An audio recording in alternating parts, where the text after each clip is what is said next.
In the depths of a dark and tangled forest stood an abandoned mansion that was the subject of the worst rumors. It was said to be haunted by a sinister spirit that cursed the place. No one dared to approach the mansion. But one day, out of curiosity, a young boy named Maxim decided to check how scary these stories are. On a dark night, when the moon was covered by clouds, Maxim approached the mansion. The wind whistled in his ears, and the grass whispered mysterious words. He opened the huge doors and stepped inside. It was dark and gloomy inside.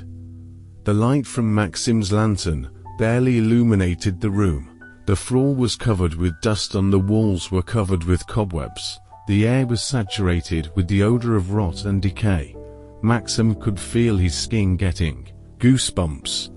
He made his way through the halls and corridors, careful not to make a single noise, but suddenly, he heard muffled sounds from far away, footsteps. They were faint, but it was clear to Maxim that someone or something was approaching. He started to run, but the faster he ran, the louder and closer the footsteps became. Maxim looked back and saw the shadow that was following him.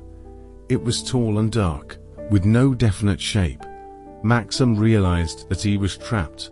He tried to run out of the mansion, but the doors slammed in his face. He found himself trapped inside a sheer nightmare. The shadow came closer and closer.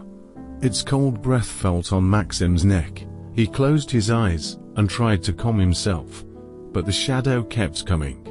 Then suddenly, there was a piercing scream.